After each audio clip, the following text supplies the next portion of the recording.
And it says, once again, we are live. Hello, folks. Good morning. Good evening, wherever. Our little Tuesday warriors. Yeah. How's everybody doing? Is February better than January? Oh, depends where you are, I suppose. It's only 4 days in. Give it a chance. Yeah. Well, at least we had the celebration of the Grammys and all the firefighters were honored, which was a lovely thing to do. It was fabulous. And the Beatles won a Grammy. Did you hear about that?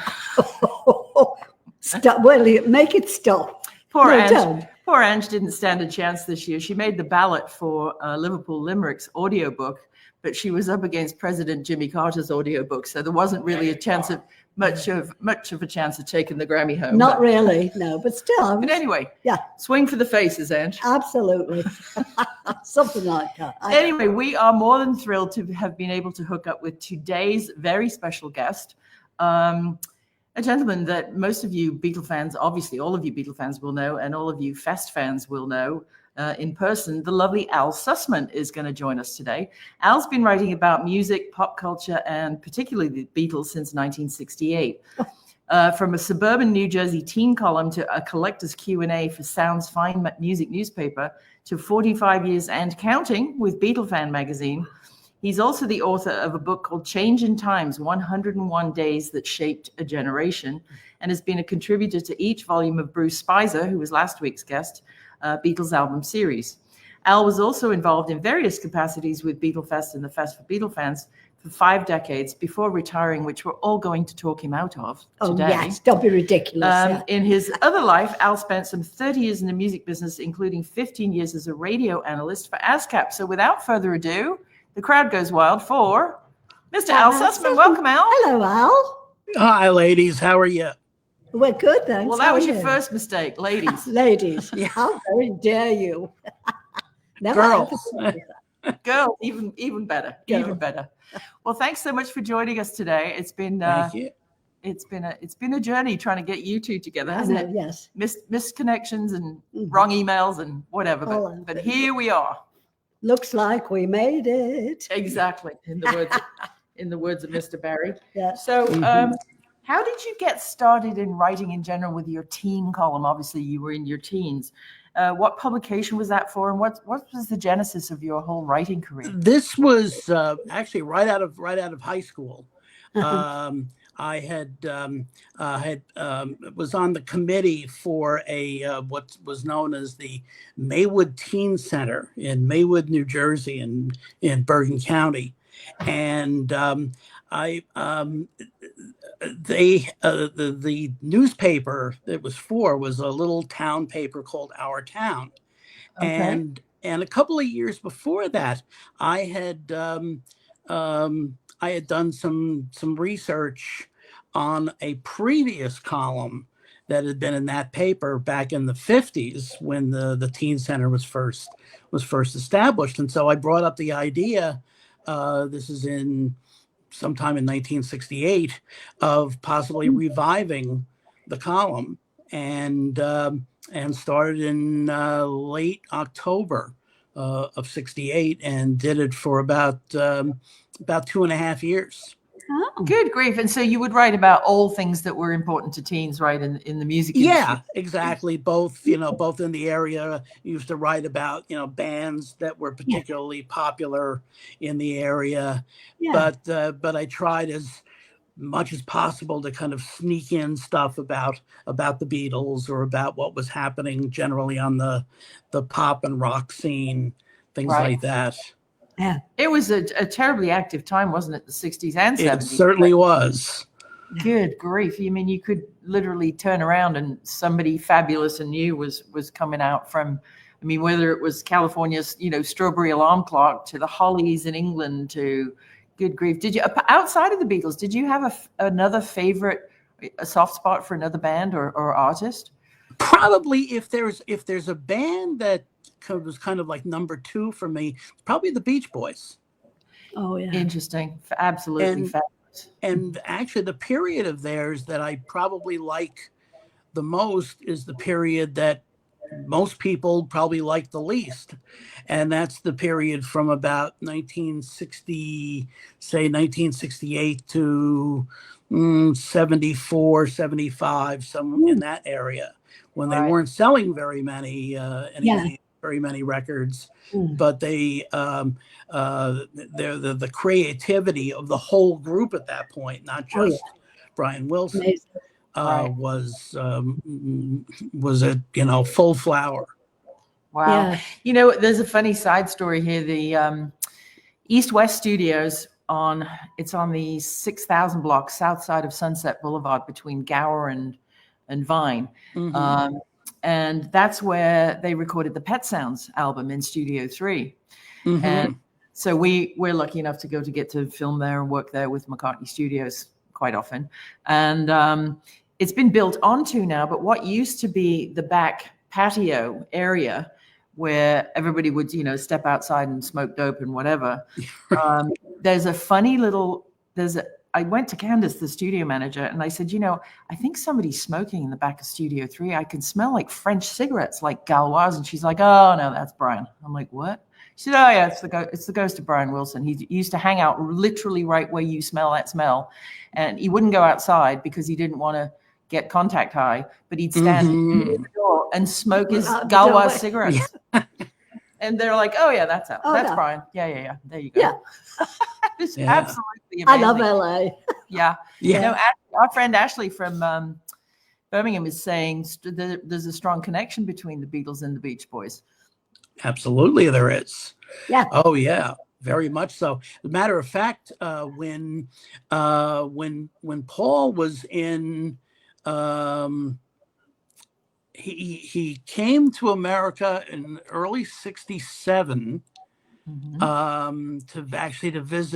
eventually to visit Jane Asher, who was doing Shakespeare in, I think, maybe Portland. Oh, good grief. But along with that trip, he also made his way down first to San Francisco, where he met the members of Jefferson Airplane, and I think possibly the Grateful Dead, and then down to L.A., where he got together with the Byrds, but also went to a Beach Boys recording session, and at the point when Brian was doing the Smile Project, and actually appears on one of the tracks from what would eventually be the Smiley Smile album. I never knew that. No. Good grief. Yeah. I knew he'd been out to America to visit Jane. Shakespeare in Portland sounds like a Stephen Bishop album, doesn't it? Red Cab in New York. I was actually knitting a suit for Jane Asher at that stage. Were you really? Yeah. Yeah, she wanted, it was, can you imagine knitting a suit? Yeah. Yeah. And did you? I did. Oh, yes. I can see it in my mind's eye now. It was white with navy blue, crocheted, around the collar, a bit like the early Beatles suits. Oh, how fun. And Wow. she sent me from a company called Stevens Utica in America, a set of towels as a thank you present. Yeah. And I used them until they were threadbare. They were gorgeous. Of course, this is when we were still on Merseyside. Right. Come from America. Yeah. Anyway, I digress. So then you got into writing about collectors stuff, right? This would be, I guess, about 74, I believe this was. I started writing for Sounds Fine, which was basically just kind of a, are you familiar with Goldmine? Yeah. The collector's paper. This was kind of like a Goldmine type freebie that was sold not sold, but that was available in record stores. Oh, I see. Yeah, and they were looking for somebody to do a column answering questions from people about various forms of collecting, things like that. And what's the strangest Beatle collection thing you ever heard of with a fan? I'm sorry? What is the strangest Beatle fan collectible?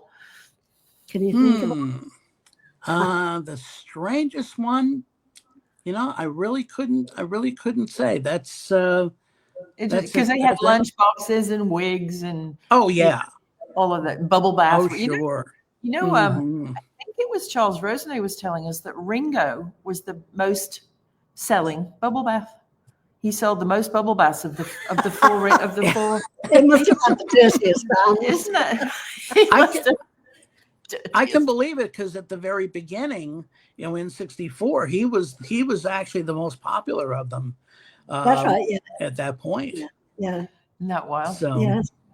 Yeah, I think it was Charles that said that, and it was because people wanted to collect them, And be able to reuse them. and be able to reuse yeah. them. But the one they kept in the bathroom that they used was Ringo. Ashley's saying John's molar, one of John's teeth, was the strangest collectible. I don't even know if I want to hear that story. Yeah, really. No, I mean, when you think about the licensing that Brian did for them, it was unheard of in those times, wasn't it? Merchandise for a band. Pretty much. I mean, in the '50s, Colonel Tom Parker did a little bit of that with Elvis, but not really, not to the extent that there was in '64 and '65. Yeah. With, of course, unfortunately, there were also a lot of, sort of outlaw That's right. merchandise as well. Well, there still is, isn't there, to this Bootleg day? stuff. Yeah. Oh, sure. Yeah. I think it's worse nowadays with Big racket. eBay and all of that stuff. You never know. I saw something on yeah. Facebook this morning. Some poor guy has paid for 4 Beatle autographs, and it looks like only Ringo's is real. Oh dear. Mm. Somebody's got a Ringo autograph and forged the other 3. So you have to be so careful. Yeah. So Oh, that's for sure. Especially, when we know now that a lot of those autographs were done either by, Mal Evans did lots. Mal Evans, exactly, Mal or Neil or Tony Barrow. Other people who did a few. yeah, I think I might know some other people who earned pocket money for doing them. Signing things while watching television. So funny, a friend of ours, Dean from Las Vegas, came in. It's a while ago now, and we went down to our local Indian restaurant. It was where you could still take food on planes, through TSA. And he said, "This is the best Indian ever. I'm taking some home to Las Vegas." So he ordered to go, and he said, "If I have any trouble at the airport, I'll tell them it's a celebrity to go meal. Will you sign it for me?" And so I just signed Ruth McCartney, my regular signature. Sure. But having done the other one so many times as a child, Yeah. full of friends, he's dashing through LAX with a brown paper bag with my name on it, and somebody stops him and says, "Is that Paul McCartney's autograph?" Yeah. How much you want for it? How much do you want for it? He said, "Well, it's full of chicken curry, so I don't know if you really want it, Yeah, Ashley's saying Neil signed a lot of autographs as well, too. Yeah. Neil was said to have signed the best autographs. Well, Oh, really? practice makes perfect. Oh, right. Hey, absolutely. Yeah. That's how you get to Carnegie Hall, isn't it? Yeah. Practice. Yeah. That's the one. Yeah. So I haven't got my reading glasses on. I've got some notes here. Hold on while I just change my specs. So what gave you the idea for your book, Changing Times? 101 days is the key phrase. Right. And why did you specific? I mean, the Beatles have been around for 5 decades. So why did you choose the 22nd of November 63 to the 9th of February 64? Well, that was and actually, it's even beyond there. It actually ends up on March 1st, and it was an idea that I had kind of ruminating for quite some time, and then I guess this would be about 2007. It just sort of came out of the blue. I thought, I think this would make a good book. Mm-hmm. And plus also, I guess probably the real trigger is that the period there's a period there in December of 63 that nobody remembers anything about. Because must have been some good stuff. Yeah. This was in the immediate few weeks after the assassination of President Kennedy. Yeah. Right. And there are a lot of people that didn't know much about the period between that I see. and the breakthrough of the Beatles. On February. in America. Yeah. Right. And so I ended up doing a lot of research down in the basement of a library in Hackensack, New Jersey, research that now I could do probably on this iPad. Yes. Right here. No time. Oh, yeah. And But in those, ChatGPT could do it for you while you go make a sandwich. exactly. But at that point, I had to use microfiche Oh my God. God, I remember. of the New York Times for every day during the period that I was dealing with. And I realized in doing all the research that, not only were those, the two big events of that period, which I kind of bookended the book. The first couple of chapters in the book are on the Kennedy assassination and its aftermath, and the last chapter is on the breakthrough of the Beatles. Right. But in between, there was a lot of stuff that happened that either kind of pinpointed change or led the way to it. The Surgeon General's report on smoking, which basically put the brakes on 7 years of record-breaking cigarette consumption in this country. It didn't eliminate it, unfortunately, but at least it kind of put the brakes on it. The Pope went to the Holy Land for the first time. In fact, he was the first time that a Pope had left Italy in a couple of centuries. Good grief! Wow. Things like that. Wow, the universe was certainly changing, and I think the Beatles were obviously, a catalyst to turning people's heads to pay attention to that. But Bruce Spizer was on last week, and Bruce was very particular to say that the Beatles' success was not cause and effect because of Kennedy's assassination, because the Beatles were famous in Sweden and Japan and Australia and whatever, and their head of state had not been assassinated. However, I pushed back a little bit, saying, yes, but America was the market to conquer, and America was just so damn depressed that when the Beatles came along, it was just a breath of fresh air. I'm not saying that their success was to do with it, but I think Ashley was just saying, America's in a state of mourning after Kennedy, and the Beatles helped bring everybody out of the sadness. And a few months after, it was probably a mourning period long enough where it was okay to enjoy yourself again. Yeah. Plus, in those days, I was 14 at the time. Right. And I think in those days, unless you had a death in your family, I think kids were more resilient at that time. Oh, what you mean? They weren't the snowflakes they are today? Yeah, pretty much. Now then, because really by, I would say, the middle of December, I think kids had really kind of moved on. It was a psychic wound that basically we still have. But as far as our day-to-day lives, we had kind of moved on. And so that's the middle of December. And it wasn't until the beginning of January that I Want to Hold Your Hand really broke out. So you're talking really about 6 weeks in between. So that's why I've always kind of, pushed back a little bit at that theory that the country was deep in mourning, and maybe the parents were, but they weren't the fans. They weren't the demographic, right? The kids kids bounce back. You're right. I mean, they do. Yeah. They're like cats. They're made of rubber. You can't break them, right? Mm-hmm. Sometimes you wish you could. Let's not even go there. What is it? A friend of ours in Houston, he's got 4 kids, and he says they're only cute to save their own damn lives. Yeah. Yeah. But no, I mean, I think that's a very interesting, the world turns, and yes, obviously it was a huge shock to the whole world when we lost Kennedy. But if you're a Beatle fan living in, Liverpool or Rome, Italy, or Stockholm, Sweden, the Kennedy assassination is not going to have affected you so deeply. No. And they don't have Thanksgiving, which was right after, the week after the assassination. Yes. Thanksgiving, right? That's That right. must have been the worst Thanksgiving ever.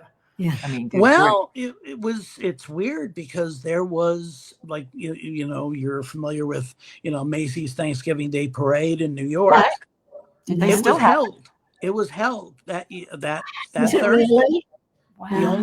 The only evidence of, they wanted to, in fact, actually they announced at 9:00 in the morning on the Tuesday, the day after JFK was buried, that the parade would go on basically for the kids. Yes. And really the only evidence of, the aftermath was the fact that there was, mourning bunting on some of the street signs and on, like the drums for the bands we had, black crepe on them, things like that. Yeah. Wow, I'll have to go back and look at it. It's probably on YouTube somewhere. That'd be a very interesting. What a dichotomy for the producers and Macy's of the show, because Macy's wouldn't want to be seen.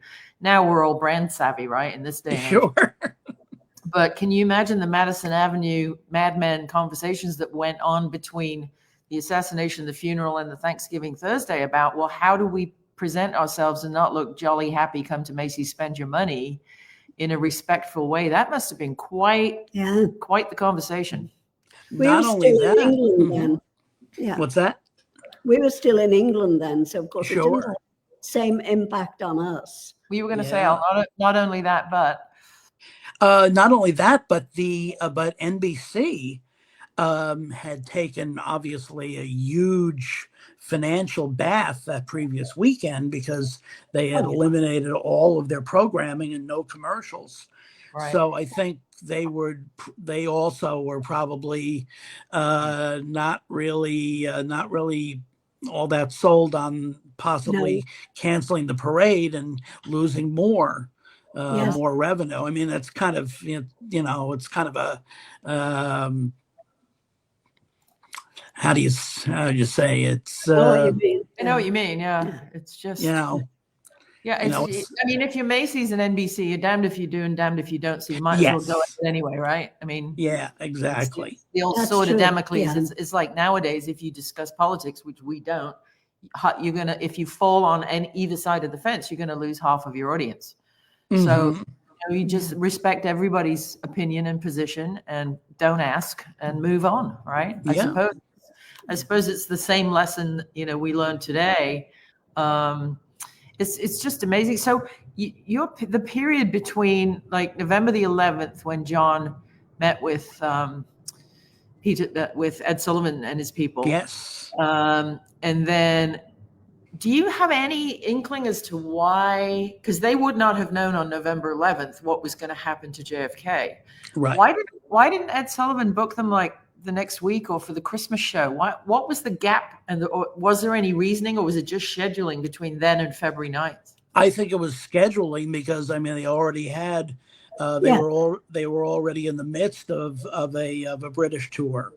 Right. And I think they had already also made the commitments for their that engagement in Paris in January, which was 20 shows. Right. So probably February was probably the earliest available. Was probably the earliest, yeah. They must have been itching once Brian got back to England and told them, you're going to America, you're going to New York, you're going to be on the biggest variety show in America. They must have just had ants in their pants, right? They're trying to focus on the British tour in Paris, but all eyes on America, because it still is the shining city on the hill. It's it's the place. I'm going to make myself cry. It's the place. It's the place that people dream of coming. We did. It still is. We did. We did. We did all of the things you have to do: the TB test, the AIDS test, the written English test, the lawyer, the this, the that, the other. But I wouldn't change it for a thing. I'm proud to be an American citizen. Absolutely. And in fact, in Michael Braun's book, Love Me Do, he because he had toured with the Beatles during that British tour, That's right. and they were being asked about the about whether what they anticipated of on coming to America, Right. and they were not at all sure that they were gonna make it, because Cliff Richard and a lot of the other Sure. British teen idols had Yeah. completely flopped here. Yeah. Yeah, you don't think about that they came first and tried to break the door down. It just didn't quite work out, did it? Exactly. It's strange because Cliff is he's like royalty in England, right? And it's like and Johnny Holiday in France. Yeah. He's like the king of France. But Right. they never quite cracked the American market quite like the Beatles did. Mhm. Right. I think Cliff had a couple of hits in the 70s. Yes. But With Olivia Newton-John, he had a big hit with Olivia, right? Mhm. Xanadu, not Xanadu. No, she did that with that was with RSO. But yeah, I think Cliff got it. But he is absolutely, he can't go anywhere in England without being recognized and asked for an autograph and whatever. It's funny, isn't it? How different audiences. It's like comedy. We did a long 3-year project for John Cleese from Monty Python, and we would sit and talk long into the night about why some nations love Benny Hill and slapstick, and some just don't get it. Sure. And it's like Japanese comedy shows, even if you don't understand the language, they're much more about physicality and People falling off balconies. falling over. Yeah. Schadenfreude, and we're sitting there going, What? "Give me Cerebral, please. Give me Monty Python." It is. I suppose we're all as we are made. We're all as we're made. So Yeah. back to your book, Changing Times, 101 Days Yeah. That Shaped a Generation. How long did it take you to write the book from the inception of the idea until actually having a manuscript? 7 years. Oh my goodness. Yeah. There was the research and then the writing process, plus also a little complication is I had some fairly serious vision problems during that time. And so it took until it was published in November of 2013. Okay. Yeah. So it was a Wow. It was a labor of love then. Yes, indeed. And so what is your what did you want to ask here, Ange? Yeah. So what is your process for research now? Well, it's so much easier now, because that's right. now I can, I've got a couple of iPads. So basically now I just will, look up a particular, a lot of times I can just basically just Google a subject, just to kind of, spruce up my memory, which is not what it used to be. Us all. Yeah. Yeah. Yeah. I think you have menopause, Al. That's the problem. Yeah. Menopause. That's what's doing it. You walk around with your glasses on your head looking for your glasses. Yeah. Oh, yeah.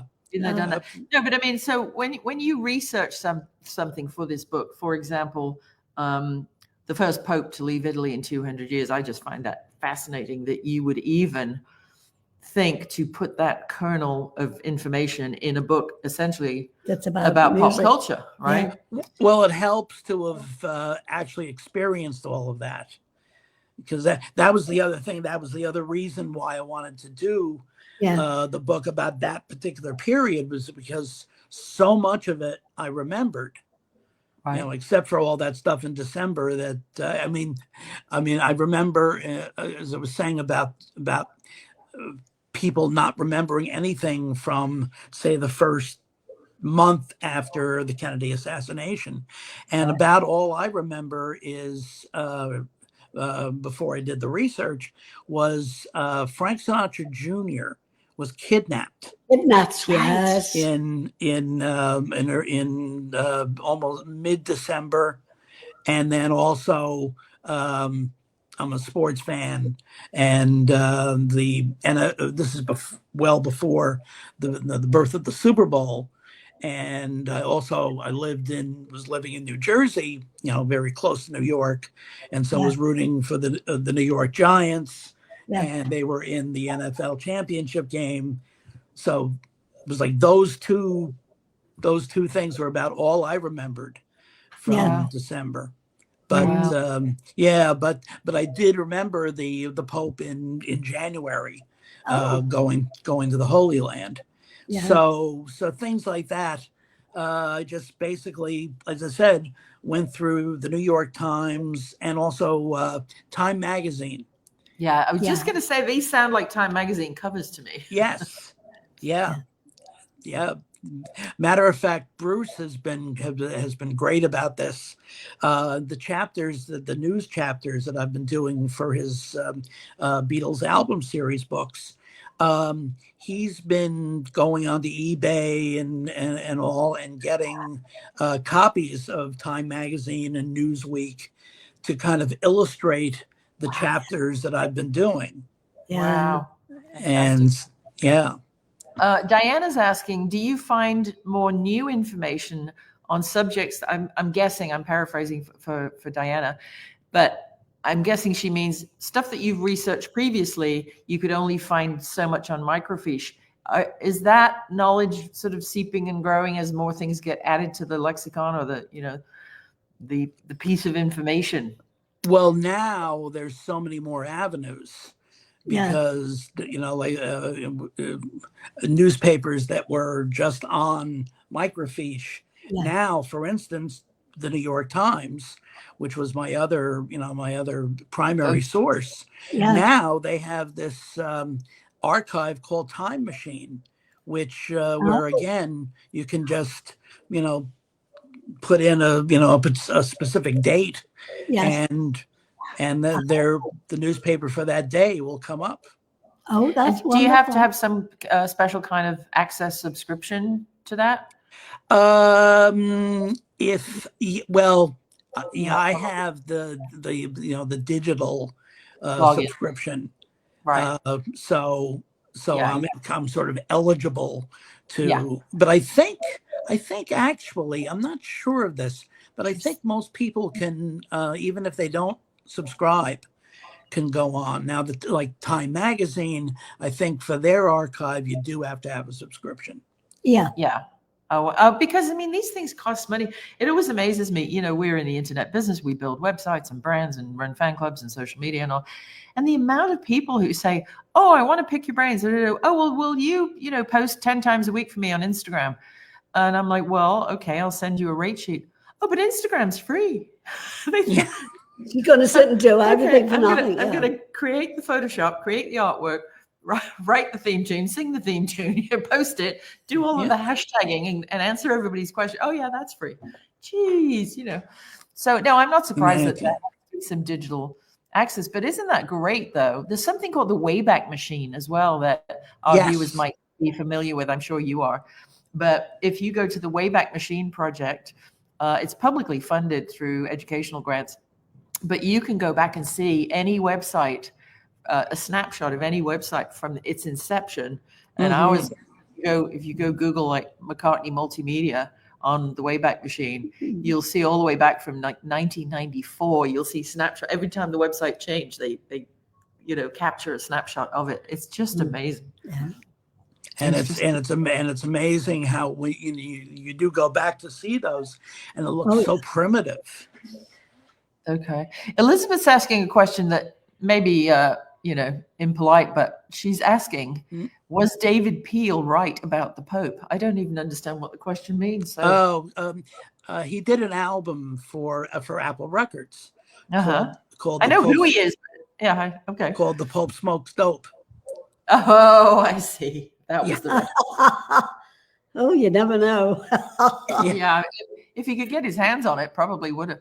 And our musician friend Rich Pell is saying he hung out with David Peel in New York City plenty of times.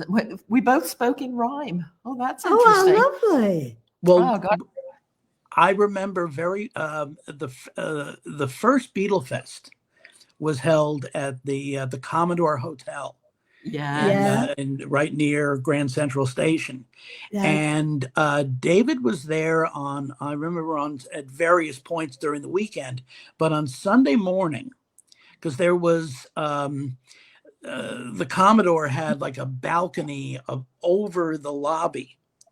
And on Sunday morning, he was in the middle of the lobby with his guitar, just doing an impromptu concert. Oh, He was unique. Yeah. Elizabeth's just saying he lived in a building close to her boy. He used to make her boyfriend peanut butter sandwiches. Yeah. Alrighty then, boy, we dug one up with David Peel, didn't we? We should go research David Peel in the New York Times. Oh yeah. That's wild. Yeah, so how did you get involved with Beatlefan magazine? Well, that's actually another Beatlefest story, because in 1979, in February of 79. Mark Lapidus and I have known each other since 1970, because we worked together at a Sam Goody record store in New Jersey, and in fact, I was one of the first people that Mark talked to about Beatlefest. Wow! When he brought up the idea in the winter of '74, but in '79. He had suggested that I should be on one of the panels, and so the first panel I was on with Wally Petrazik and Harry Castleman. This is just after they had put out their discography all together now, and Nicholas Schaffner. I'm not sure if you're familiar with him. He did what American fans consider one of the very best Beatles books, called The Beatles Forever. Yeah. And so I was somewhat intimidated, but also went up to the flea market as always, and there was a table there with this couple from Decatur, Georgia, Bill and Leslie King, and they had the first 2 issues of this new magazine that they had put out called Beatlefan, and it just the appearance of it looked more professional than the normal fanzines. The normal fanzines, which looked like they had just been mimeographed 20 minutes earlier. Right. So I picked up the 2 issues and subscribed immediately. Couple of issues later, in his publisher's notes, Bill put the word out that he'd like to have a New York correspondent. And so I thought, hey, why not? Because the collector's Q&A column had come to an end, and so I was looking for another sideline gig. And so I volunteered, and to show you how long ago 1979 was, a New York correspondent, my job basically was to go through the newspapers, and anything relating to the Beatles, I would basically do, just tear them out of the newspaper, put them in a manila envelope, and send them down to Georgia. Oh, good God. Imagine that nowadays. That's crazy. That was 79, and so you started doing that, but you wound up as the executive editor, didn't you? Right. A couple of years later, Bill's very, very liberal with these titles, because I think I became a senior editor about a year in. Great. And then he gave me the title of executive editor. As well deserved. Absolutely. Now, what are you doing with Bruce at the moment? You're contributing to one of his next books. Well, what I've done is the Beatles Album Series books. What I've done is done either a chapter or two in each of those books. And by about the third book, we had kind of settled on. I would do a chapter for each one on the news events of that particular of the period around the particular Beatles albums that were in that particular book. So basically using the changing times, kind of the playbook model, the zeitgeist, in other words, sort of wrapping it in there. Yes. Yeah. And then a couple of books ago, Bruce asked me to also do a chapter on the pop music of the non-Beatles pop music of that particular period. Interesting. Yeah, it's nice to set the stage for, especially for younger fans who are coming to the Beatles for the first time, about what all else was going on. To really kind of, the set dressing in the background, if you will, right? Yeah. If it's you don't often see a play with just a chair and a microphone. There's other stuff that makes this story happen, right? Yeah. Diana's just saying she has 3 scrapbooks filled with Beatles articles from the 65 to the early 70s. What a great thing to have, Diana. Oh, amazing. Yeah. Amazing. She's also asking, will you be at the New York City Fest for Beatlefans next month? No, I've actually retired. Come on! After 50 years, I figured it was time. There's a chance of Chicago. Come on, Chicago, because it's a little closer. But no, the New York Fest. I've done my last one. Oh, bummer. Well, let's get you to Chicago. There's some fabulous food there, and people love you and the whole family. What somebody logged on this morning and said, "Hello, fam." It really is. The Beatles, group. The I hate to call them fans because it's such a. Well, the word fans. It's a silly word. It's a family. It's a community, really. It is. Yeah. Yeah. You see all these Facebook groups, and it's all about love and peace and uplifting and all of those happy good things. Memories. Yeah. So how did you meet Bruce Spizer? We've talked about Bruce and his books and your part on his team. How did you meet Bruce? Another Beatlefest story. This was in, I think it was 1998. He had just put out his book on the history of the Beatles on VJ Records. And I happened to again come across him in the flea market at the fest, and you would think that the Beatles and VJ Records is only the one. There's only the one album. You would think that it would be a fairly slim volume. And I don't know if you've seen the VJ book, but it's absolutely eye-popping. And so we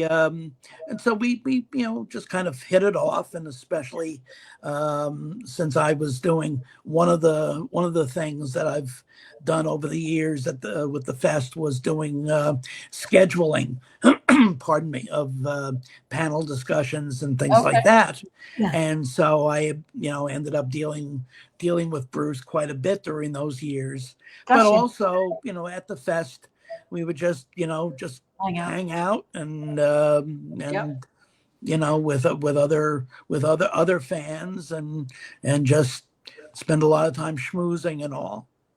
Well, that's the wonderful part about the fests is that, and now even during COVID, Tilly did a great job of bringing it on Zoom. They were incredible with the technology and all of that stuff, And I think, as bad as truly bad as COVID was, I had a conversation with Mark afterwards, and he said, we had people log on to the fest and buy a Zoom virtual ticket from, Brussels and Johannesburg and Tokyo and whatever. So the audience that was able to be built through, again, technology. Yes. But it again goes to prove the global presence of the Beatles, and no question, and the generational follow on, which is why I think it's great that Bruce has put a team together to keep writing these incredible books.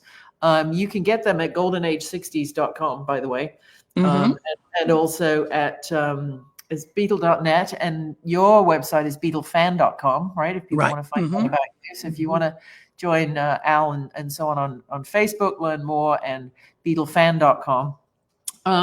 So what's it like being part of a collaborative team? Is there a lot of back and forth between being on a team like Bruce's, or do you just have your set thing that you're writing about and you submit to him and he's the conductor?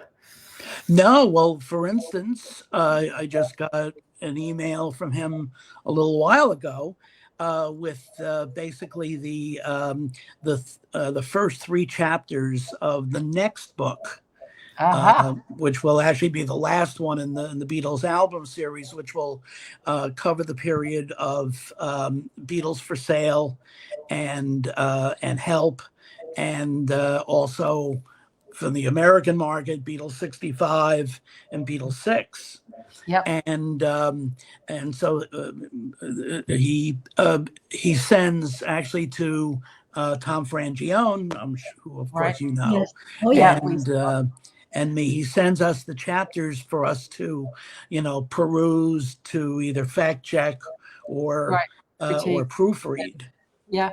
Interesting. Yeah. Yeah, and plus we talk by phone, quite a bit. In fact, we're planning on going down to New Orleans in, pardon me, in early May, right around the time of the New Orleans Jazz Fest. Jazz Fest, right? Yeah. Make sure it doesn't snow on you. Yes. When Bruce was on a couple of weeks ago, he had still snow on his front lawn. Just unbelievable. Yeah. The world's gone absolutely mad. So people can find you at beatlefan.com. Right. What a great domain name. Yeah, isn't it just? I might have to arm wrestle you for that one day. Yeah. The digital diva. And as our special, is there anything else? We always ask, is there anything else that you're passionate about in Beatle world that we forgot to ask that you'd love to share with our folks? Well, yeah. Well, there was. I was interested in the reaction on Sunday to the Beatles getting a Grammy for Now and Then in the best rock performance category, and because I think there were also people who I think were expecting that they would definitely get Record of the Year, where they were nominated in that category, except that they were nominated in that category with just about every major pop star of the moment. Taylor Swift, Beyonce, Chapel Roan, Sabrina Carpenter, all of them. There was absolutely no chance that they were going to win that category. Yeah, but they did. Yeah. And Sean was there to pick it up. Yeah. I was just sorry that they didn't tell you had to be on Grammys.com to see the actual the pre-show. Yes, pre-show is like our client Edgar Winter won a couple of years ago, and it wasn't part of the telecast. But what people don't realize is if you're a Grammy visitor, if you have a ticket, you have to be downtown at 1 p.m. Really? Oh yeah, they start the actual awards at 1 o'clock, so you have to get there at 11:30 to go through security, find your seat, and then blah blah blah. So it is a long day in high heels if you're there for the whole kit and caboodle. And you don't. So the telecast starts at 5 and ends at, well, it's supposed to be 8, but this year it was 9. And then all the limos with the stars leave, and then they let the general public out. So you don't get home till midnight. It's a 13-hour day if you go to the Grammys. Yeah, it's brutal. It really is. And then add insult to injury, they charge you about $100 to get out the parking lot. Oh, because by the hour. It's just crazy. Well, this has been absolutely fabulous. Thank you so much for taking the time. I know you're busy writing.